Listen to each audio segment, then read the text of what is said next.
जवान भाइयों नमस्कार। जवान भाइयों, मैं पूरा सैनिक कपिल फौजी सबका सैनिक संघर्ष कमेटी से।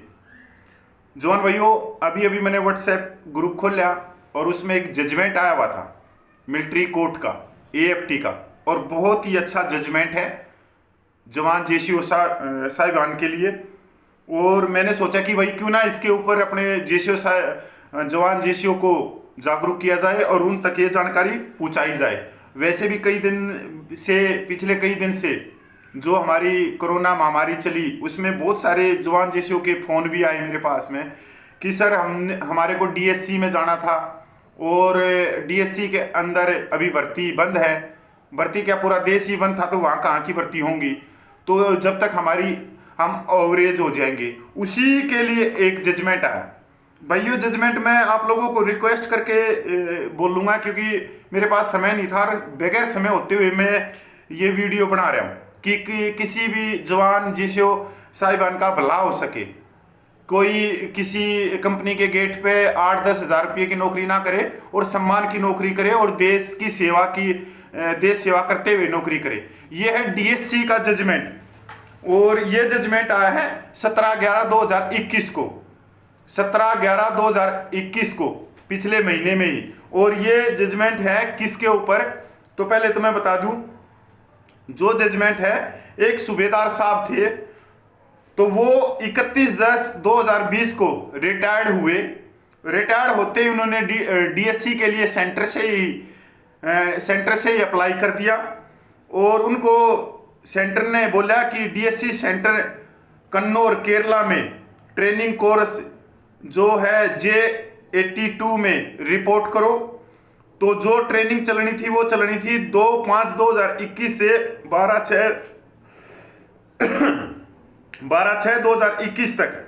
सूबेदार साहब ने 25/4/2021 को रिपोर्ट करी। डीएससी सेंटर ने उनको वापस कर दिया। वापस करने के बाद में उनके पास में 3/6/2021 को डीएससी सेंटर का एक लेटर मिलता है और लेटर के अंदर उनको बताया जाता है कि आप ओवर एज हो गए हो। आपकी जो एज है वो 50 साल 9/5/2021 को पूरी हो गई है, कंप्लीट हो गई है। अभी आप डीएससी के अंदर भर्ती नहीं हो सकते। पहले तो बात यह है कि भाई जो डीएससी जब रिटायरमेंट आते हैं और डीएससी में जो सूबेदार जाना चाहते हैं तो उनको मिलते हैं 2 साल रिटायरमेंट के बाद में, या फिर 50 साल जो उनकी एज है कि 50 साल पूरी होगी तो डीएससी में नहीं जा सकते। तो यहाँ ये सिस्टम बैठा है सारा एज का कि 2 साल जिस दिन वो रिटायरमेंट होया उस दिन की तारीख को लगा के अगले 2 साल तक। पर कोरोना महामारी हो गई। कोरोना महामारी में आप लोगों को मालूम है कि देश में तालाबंदी हो गई और आगे भर्तियां बंद हो गई। तो इनकी जो एज है वो डीएससी में भर्ती हुई नहीं, तो इनकी एज 50 साल हो गई। तो वहां पे डीएससी सेंटर ने इनको लेने से मना कर दिया। ये सूबेदार साहब AFT armed force terminal Delhi में पहुंचे और इन्होंने दिल्ली में अपनी जो रामगाथा थी वहां कोर्ट के अंदर रखी और कोर्ट ने बहुत ही सुंदर जजमेंट दिया है, लैंडमार्क जजमेंट दिया हमारे जवान जेसीओ के लिए और इनको डीएससी में ज्वाइन करवा दिया। और अब ये सूबेदार साहब डीएससी के अंदर नौकरी कर रहे। यहां मेरा बताने का मतलब ये है कि जो जवान जेसीओ भाई हैं वो रिटायरमेंट आने के बाद में कि भाई जिनके बच्चे छोटे हैं या जो 8वीं 10वीं कक्षा में पढ़ रहे हैं तो उनको रोजगार की बहुत ही आवश्यकता होती है, तो वो डीएससी में जाते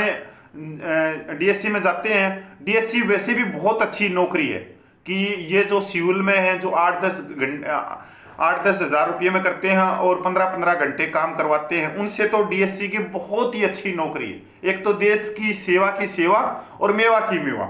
तो मैं उनके लिए बताना चाहता हूं, अगर कोई ऐसा भाई है कि जो कोरोना वायरस में महामारी में जिनकी ओवरेज हो गए हैं तो वो भी अपने इसमें जहाँ भी जो एएफटी लगती है देश में कहीं भी जहाँ के सैनिक भाई हैं वो अपने एएफटी में जाके वहाँ पर अपना केस किसी वकील वकील के माध्यम से उस एएफटी में आप अपील कर सकते हो और आप डीएससी के अंदर नौकरी कर सकते हो। ये बहुत ही अच्छा जजमेंट है। मैं ये कहना चाहता हूँ कि भाई हमारे जवान जैसियों का भला हो जाए।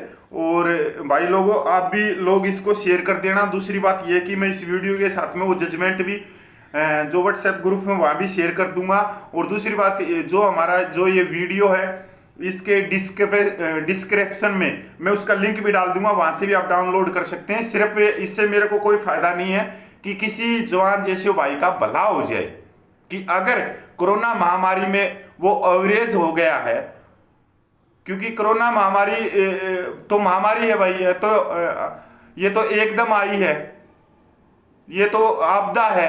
तो इसके अंदर हमारी कोई गलती नहीं ना कि हम ओवरेज हो गई, या हमारी जो हमारे को 2 साल मिले या 3 साल मिले अगर वो उससे निकल गए तो भाई उसमें हमारी क्या गलती है। तो हमारे को और समय देना चाहिए। पहली बात तो ये हमारे जो रक्षा मंत्रालय ने है उनको ये आगे उनकी एज जो पिछले सालों में इस दौरान जो रिटायरमेंट आए हैं उनकी एज और आगे बढ़ानी चाहिए, कि उनकी 1-2 साल 2022 तक 2023 तक उनकी बढ़ानी चाहिए। ये बहुत अच्छा है। फिर भी किसी भाई को, कोई ऐसा भाई है जवान जेसीओ भाई है और जिसकी एवरेज हो गया है महामारी के दौरान और उसने डीएससी के लिए अप्लाई किया था और अभी एवरेज हो गया है और डीएससी उसको नहीं ले रही है, तो वो एएफटी में जा सकता है, मिलिट्री कोर्ट में जा सकता है और अपने लिए अच्छा जजमेंट लेके आ सकता है और देश सेवा कर सकता है। जय हिंद, वंदे मातरम। भाई इस वीडियो को ज़्यादा से ज़्यादा शेयर कर देना, किसी भाई का भला हो जाए।